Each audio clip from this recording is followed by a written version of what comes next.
All right, JP. I know this is real unethical. You know, we're gonna have to talk about the skill guys, the wide receivers, the unethical part of the game. Um, but it is a area of need for the Cleveland Browns. The Browns have just Jerry Judy, maybe Cedric Tillman, depending on what you think of him.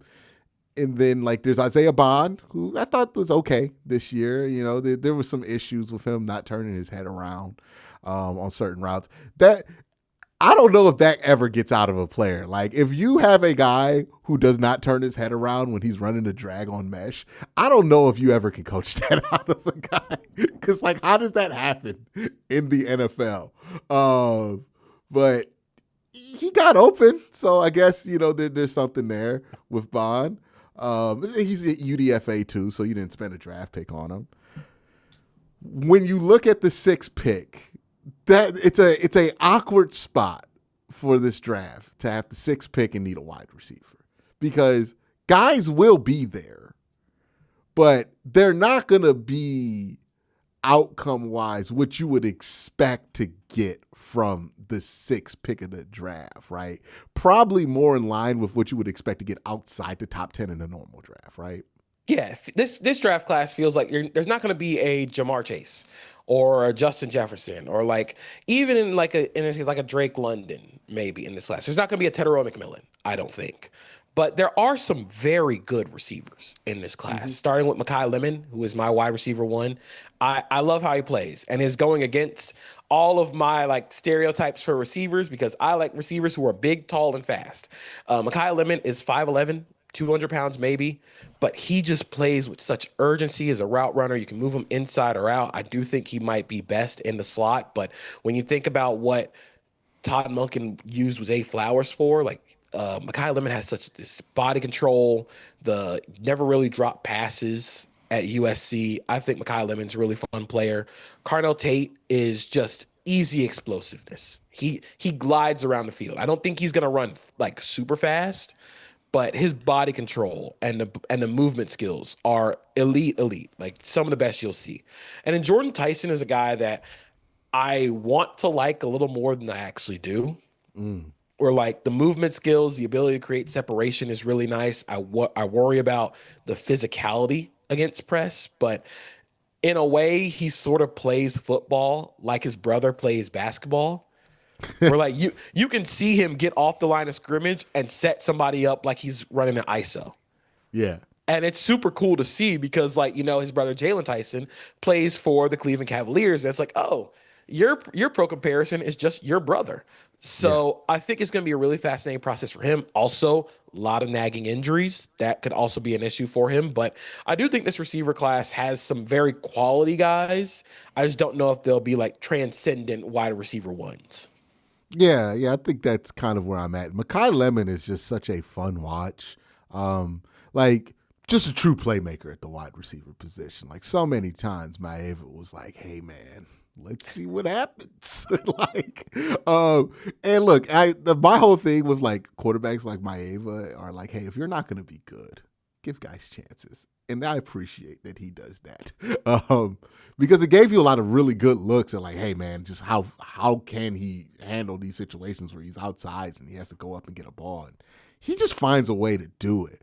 Um, how much does his size like limit him? You said like a Zay Flowers comp, well, not like a necessarily like straight up he's going to be there, but what kind of tier do you think he can sit in the league with the limitations that he has? Like, is it kind of a thing where he ends up being like kind of Schmitty, where he's a high tier two, and kind of stuck in that tier? I think he could end up like at worst, he will be a very quality wide receiver too. Like I Mm-hmm. think that's just I think at his worst, he's going to be a good wide receiver too. I think at his best, he probably is like I don't think he's like a top 10 receiver in the NFL. I do think he probably maxes out around like the 12 to like 16 range as a receiver.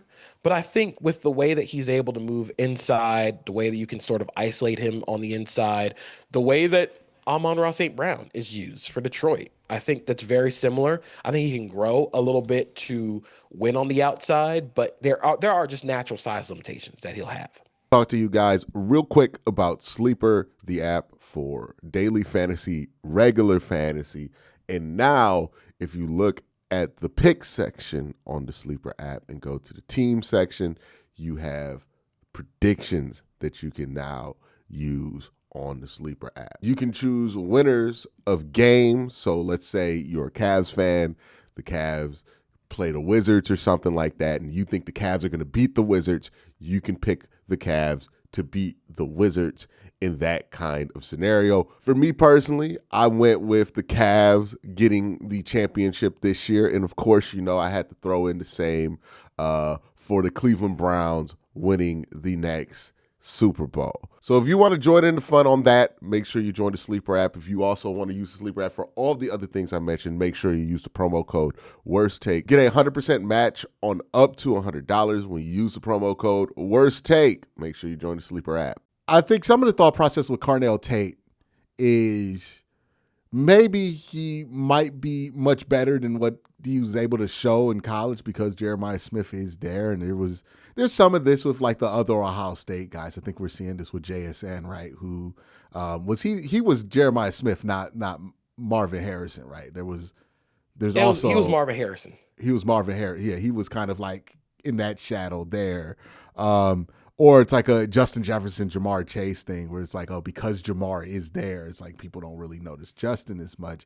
Do you think that's maybe the case with Carnell, who has had to, I mean, he was there with JSN and Marv at one point, right? Well, and Jeremiah Smith, right? Like, so he's had a lot there on his plate. I do think there is an aspect of like admiration Ibuka, not and JSN, respect for and respect for Carnell Tate, especially because he sat and waited behind those guys. He didn't transfer. But I do think I think there's a chance that he's going to be a better pro than college player because I mean, when you're stuck behind Jeremiah Smith, like you're just gonna like not see a lot of targets or see a large diet of the passing game.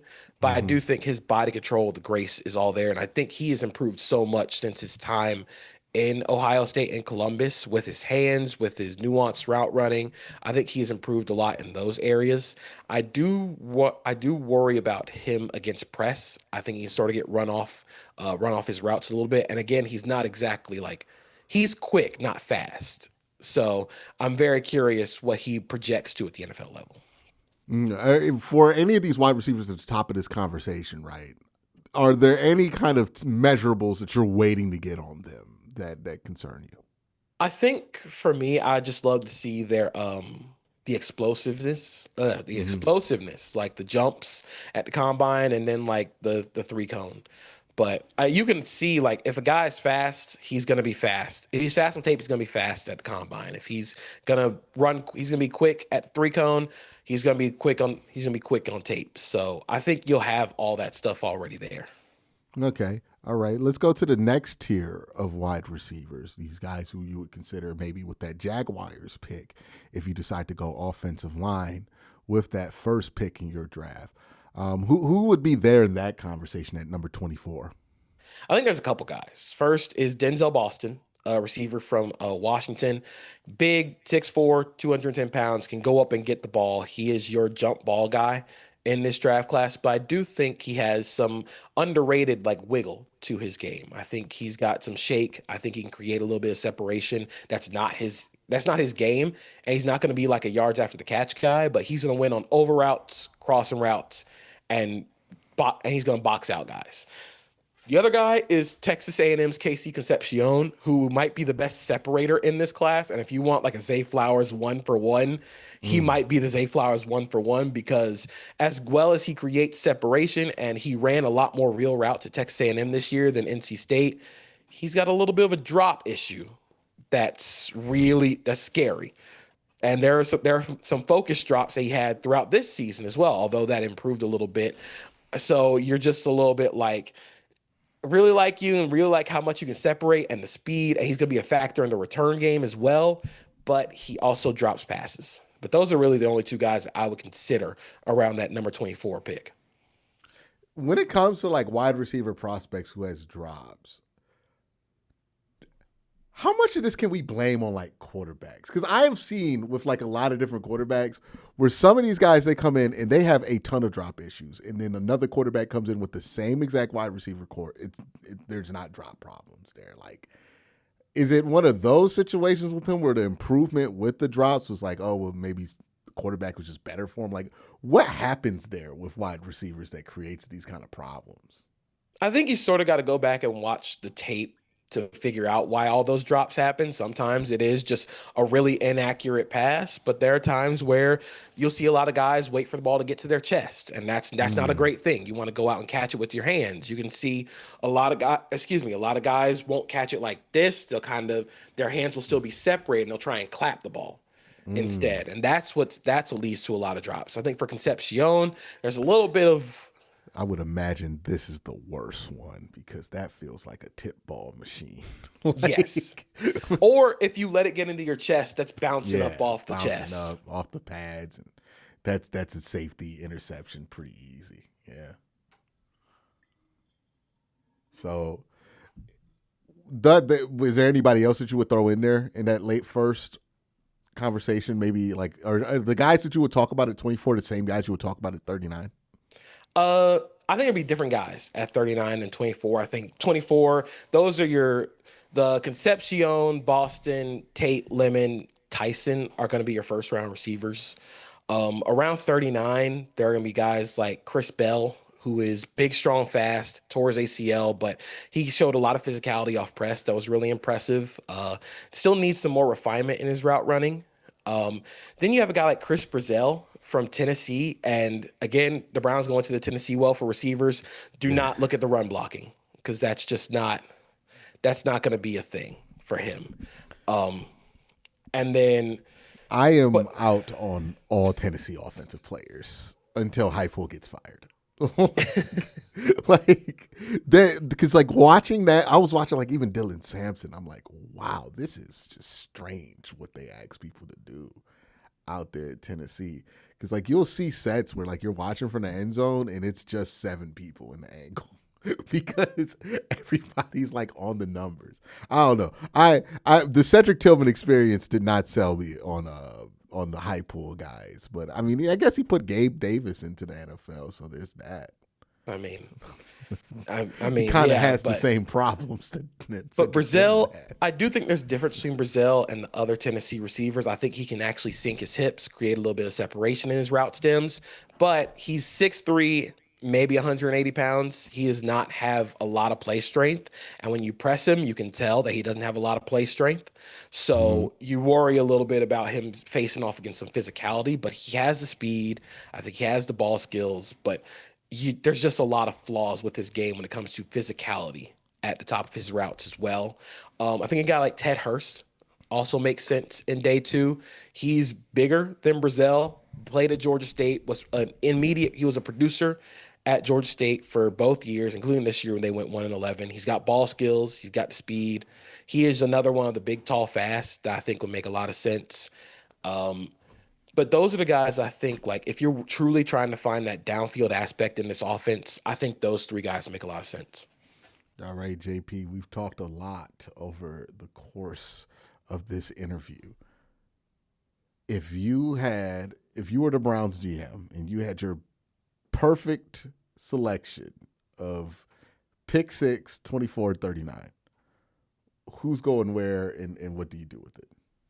In all of my mocks, the optimistic mock for the Browns has been doubling up on offensive line in the first Mm-hmm. round. You can pick Magnoa at 6 if you want to, play him at tackle or guard. Let him try it right tackle. If he doesn't play well at right tackle, you can move him to guard. Then at 24, you pick Lomu or Monroe Freeling. You have to establish that offensive line. You have to get that right because no matter what quarterback you bring in, that's they're not going to succeed behind that offensive line. And then with the 39th pick, I do think that's when you go get your receiver. You get some verticality in the offense. That's where a guy like Hurst or Chris Bell, again, Chris Bell will be a really nice option. But I think if I were the Browns, I go that way. Okay. All right. With if I remember correctly, Marcus Mariota or Anthony Richardson. Listen, man, Um, it could be a little fun. yeah. That's what I want the team to do this year. I think if you're the Browns, there's just a reality that you have to face, which is if you lose a lot this year, Jimmy Haslam's making football operation decisions because what else is he supposed to do if the team loses 3 years in a row, right? Like that's ownership's role. They're going to have to do something. And that's probably not going to be good. So I'm like, I just need this team to win some games this year so we can have some positive equity in football operations. So we can like make decisions based on football and not like Jimmy's whim. I think that's probably what's best for the organization long term. And whatever they got to do at quarterback to get there, I mean, like, hopefully it's on the roster already. But if it's not, which the last 5 games of the season don't really give me that vibe, despite the fact that he was a Pro Bowler.